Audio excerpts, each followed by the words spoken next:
Sir మీ కుటుంబంలోనే ముగ్గురున్నారు, ముగ్గురు 3 పార్టీలు. మీ నాన్న డాడీ ఏ పార్టీ సార్? బీఆర్ఎస్. ఆయన ఒప్పుకోడు, అయిపోయాడు, ఆయన రిటైర్ అయిపోయాడు. కానీ నేను రాజకీయాల్లో చెప్పి మంచి పని చేసిండ్రు. నేను రాజకీయాలకు రాకంటే ముందే ఆయన కాంగ్రెస్ వదిలేసిండు, ఆయన బీఆర్ఎస్లోకి పోయిండు. కాంగ్రెస్ వదిలేలే ఆయన, అది కూడా చెప్తున్నా మీకు. కాంగ్రెస్ వాళ్ళు తరిమేసిండ్రు, ఆయనని తరిమేసిండ్రు.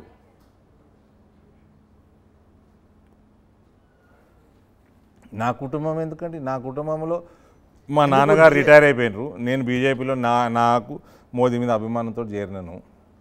మరి ఆడ మీ పక్క రాష్ట్రంలో లేరా ఇద్దరు పార్టీలు, ఇద్దరు పిల్లలు, 2 పార్టీలలో? వేరే రాష్ట్రాలలో లేరా?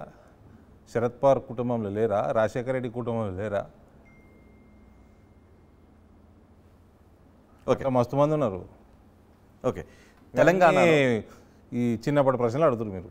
తెలంగాణలో నేను నిర్ణయాలు తీసుకునే అధికారంలో లేను, ప్రభావితం చేసే స్థానంలో ఉండొచ్చు కాక అన్నారు. ఒకవేళ నిర్ణయాలు తీసుకునే పొజిషన్లో మీరు ఉండాలని ప్రయత్నం చేశారా? ఉంటే ఇటువంటి నిర్ణయాలు తీసుకుంటారు? ఆ అవకాశం వచ్చినప్పుడు చేసి చూపిస్తా. ప్రయత్నించలేదు అవకాశం కోసం? ప్రయత్నం చేస్తే వచ్చేది కాదండి. బీజేపీలో మోదీ గారి లీడర్షిప్లో ప్రయత్నం చేస్తే వచ్చేది కాదు. ఏ గల్లీలో ఏమవుతున్నది కూడా ప్రతి ఒక్కటి తెలుస్తుంది ఆయనకి. Everything he's aware of. ఒకవేళ తెలంగాణలో ఏ నిర్ణయ లోపాలు ఏమైనా కనిపిస్తున్నాయా బీజేపీ విషయంలో, అంటే రాష్ట్ర నాయకత్వ విషయంలో? It is open secret. South Telangana మా 2-3 జిల్లాలు తప్ప ఎక్కడ జాయినింగ్లు చేసుకోలేదు, పార్టీని పెంచుకోలేదు, పార్టీని బలపరచలేదు. చెప్పినా, ఇంతకుముందే చెప్పినా కదా. మాకు సీట్లు కూడా ఎక్కడ వచ్చినాయి? ఆదిలాబాద్ నిజామాబాద్ జిల్లాలోనే వచ్చినాయి. 8లో 7 ఆదిలాబాద్ నిజామాబాద్. తెలుస్తలేదా? Clear, it is front on the screen ఉంది కదా. చేసుకోవాలి. పార్టీని ప్రభుత్వంలోకి తేవాలంటే మొత్తం 13 జిల్లాలలో పార్టీని పెంచాలి, 17 లోక్సభలలో పార్టీని పెంచాలి. మరి అలాంటి ప్రయత్నం ఎందుకు జరగలేదు? ఎందుకు జరగలేదు నాకెట తెలుస్తుంది సార్.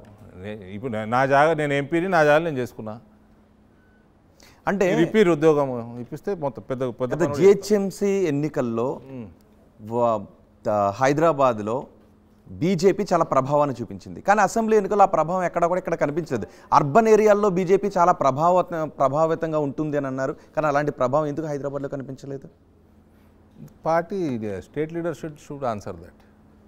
మీరు అడగలేదా? మేము ఎందుకు అడుగుతామండి? How can I question somebody? అలా ఆన్సర్ మీరు అడగండి పోయి. కానీ బండి సంజయ్ అధ్యక్షుడిగా ఉన్నప్పుడు నా పైన ఫిర్యాదులు చేస్తూ ఉన్నారు కేంద్రానికి, నా అధ్యక్షుడిగా నా బాధ్యతల నుంచి తప్పించడానికి చాలామంది ప్రయత్నాలు చేశారు అని అన్నారు.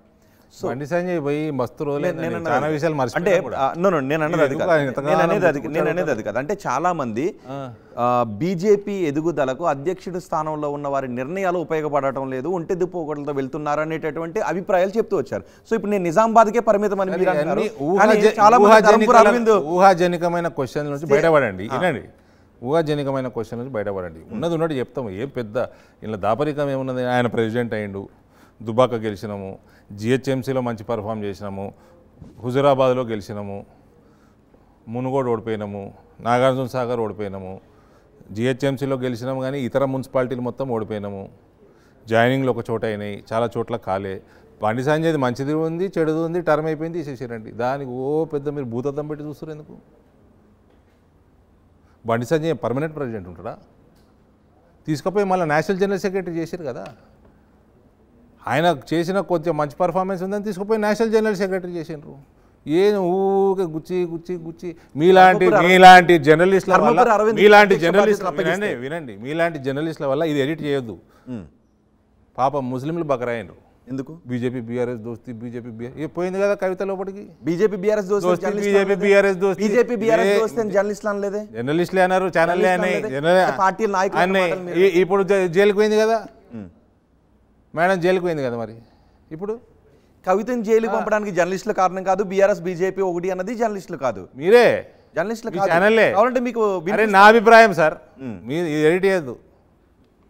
ఓకే, ఏ విధంగా? ఇప్పుడు పోయింది కదా లోపలికి. పాపం మీలాంటి ఛానళ్ళ వల్ల ముస్లింలు బకరాయరు. ఎలా అంటే కవితని జైలుకి పంపించిన జర్నలిస్టులా, బీజేపీనా? అరే మీరు బీజేపీ బీఆర్ఎస్ దోస్తి అప్పుడు వేయలేదు జైల్లో అని చెప్పి ఒకటి అట్మాస్ఫియర్ క్రియేట్ చేసింది మీరే. దానివల్ల చేస్తే చేసిరు కానీ అది ఎందుకు చేసిరు మీకు తెలవాలి. పాపం ముస్లింలు బకరాయినరు. ఆ కాంగ్రెస్ కొట్లాడేది లేదు, పెట్టేది లేదు బీజేపీతో. కాంగ్రెస్